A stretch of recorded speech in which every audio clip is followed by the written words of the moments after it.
โอ้เพชรลายต่ำมังฮุงนี่เดินจังไหนก็คมมุกครบใจเชฟที่เยี่ยงกินเลยนะโชคดีเนี่ยโชคดีบายบายเจอกันอยู่ลาวคนเนอะปีหน้าอยู่คนละ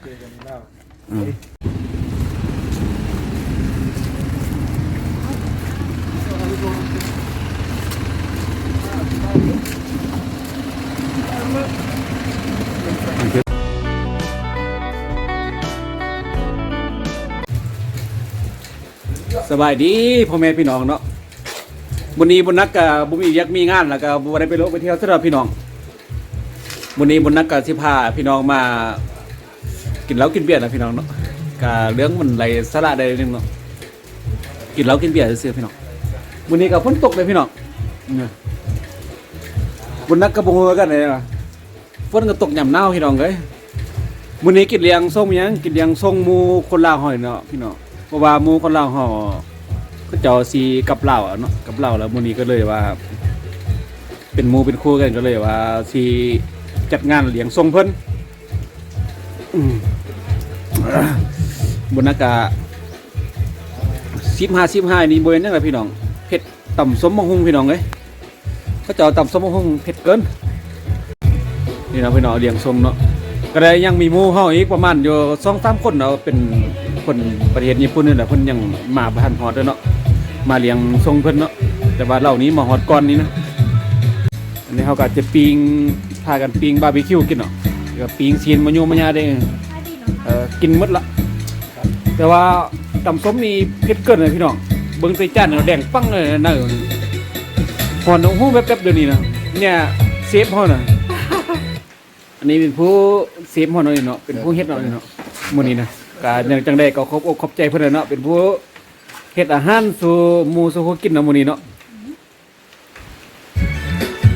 อันนี้ก็เป็นแขกเนาะเป็นแขกรับเชิญเขาอันนี้นะถ้ากินอย่างเดียวอันนี้ถ้ากินอย่างเดียวถ้ากินอย่างเดียวเลยพี่น้อง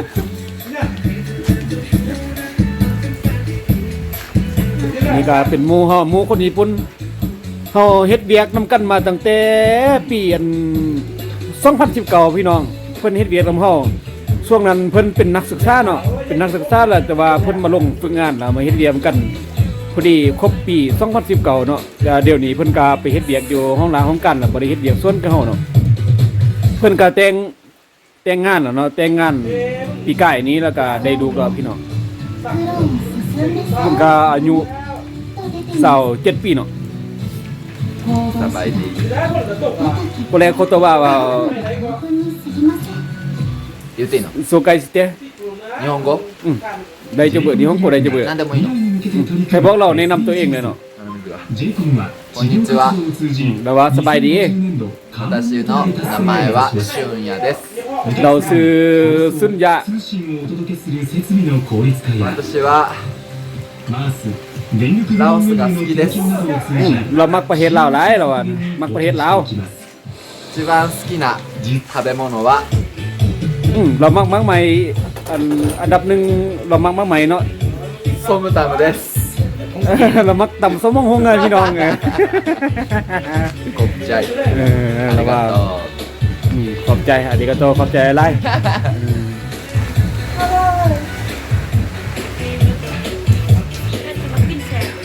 แกมียังบอกกับ FC แต่บอกแกเว้ยเอาฝากผ่านคลิปนี้ไปหาลูกหาเมียก็ได้เจ้าเนี่ยจะลิ้นไล่สาวญี่ปุ่นน่ะกินฮอดลูกกินฮอดเมียเด้อ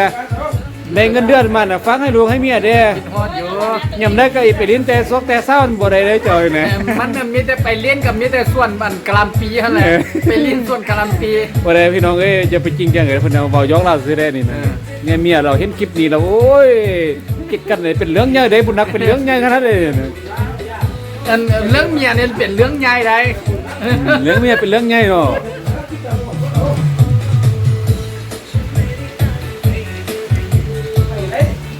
ฟังสมาร์ทเลยเฮ็ดอ่ะตัวก็มาตู้เย็นเขาเจอแล้วโอ้เพชรลายต่ำมังฮุงนี่เดินจังไหนก็คมมุกครบใจเชฟที่ทับอันเฮ็ดแล้วก็ต้นทับเท่ากับโบแมนอยู่บนนี้เนาะ เอาก็อยู่อมค้างแล้วก็คนเราน้ำกันแล้วก็เอากับมาลิ้น เราเฮ็ดเวียกอยู่บริษัทหนึงเนาะพี่น้องเนาะเฮ็ดเวียกแต่ว่าอยู่ไกลๆกันนี่ล่ะแต่ว่ามื้อนี้มาลิ้นนำกันมาเลี้ยงทรงเนาะ กันแล้วก็ฮับเพลงกัน แล้วก็มาเลี้ยงทรง มาเลี้ยงทรงเรานี่เนาะวันที่15นี่เราก็สิกลับซุนเนาะนี่ก็ฝนตกอ่ะพี่น้องเอ้ยฝนตกยามหนาว ทั้งอันฝนตกทั้งหนาวอยู่ที่นะหนาวแล้วเดี๋ยวนี้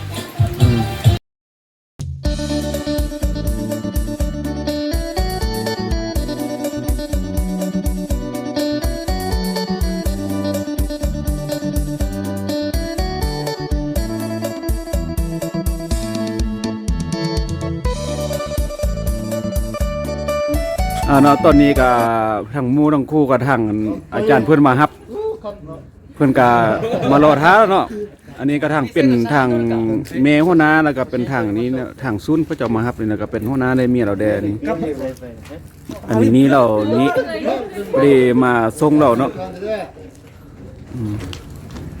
อันนี้ให้หาเอกมั้ย อันนี้ก็สิกลับเนาะนี่ก็ไทยแถวเมืองทงปลาไหลพุ่นล่ะนี้นะโชคดีเด้อเดินทางปลอดภัยหมดทุกคนมีหยังเอกสารเงินวะ เอกสารแลนเงิน โอ้เงินหลาย ก็ไว้กันแต่ก็ไว้ เอกสารเงินบำนาญติ あれ部屋の鍵挿したまま鍵部屋 ก็เจ๊เจ้าห้องเด้อยู่เถอะ 使わないな、私。あ見ないあそっか นี่ก็ สิมา นี่ก็เจ๊เสียแต่ซุ่มนี่นะนี่ じゃあ写真撮ろう最後なんとかいいかな。いきます。被害取ります。1、2、3の1枚。1、2、3。はい。ありがとうございます。ありがとうございます。じゃあみありがとう。ほら。元気でな。 โชคดีเนี่ยโชคดีบ๊ายบายเจอกันอยู่ลาวคนเนาะปีหน้าอยู่คนละ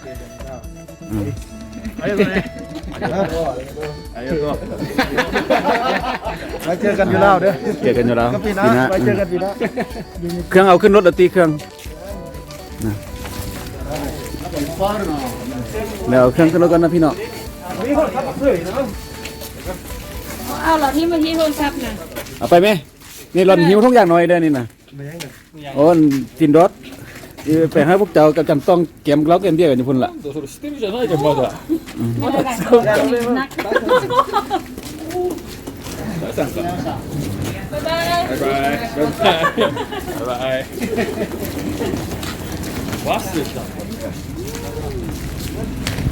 อ๋อโอเคเนี่ยอันนั้นเพิ่นเอารถเมล์มารับนะพี่น้อง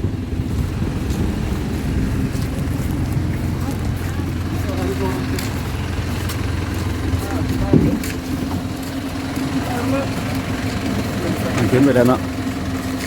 อ๋อเต็มรถเลยเนาะคนเนาะ นี่กันไหนนี่กันไหนเป็นไง เอากีตาร์นะเอากีตาร์เด้อสบายดีทุกคนสบายดีเดินทางปลอดภัยเด้อเดี๋ยวกลับลาวนะอันนี้ก็แม่นไอ้น้องทีมงานน่ะมันจะกลับลาวหมดแล้วดิเนาะ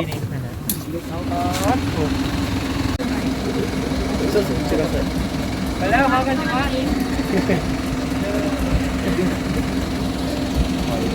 บาย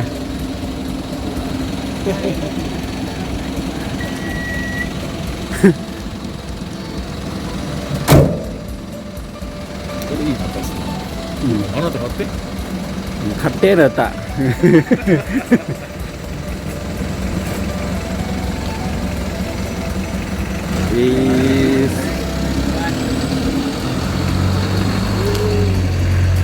ไปแล้วนะพี่น้องเนาะไปแล้วพุ่นละอยู่ไปเป็นไงจิอยู่ซูนพุ่นเนาะอันนี้ก็มีอย่างเลือแต่เอาหน้าบ้านนี่นะ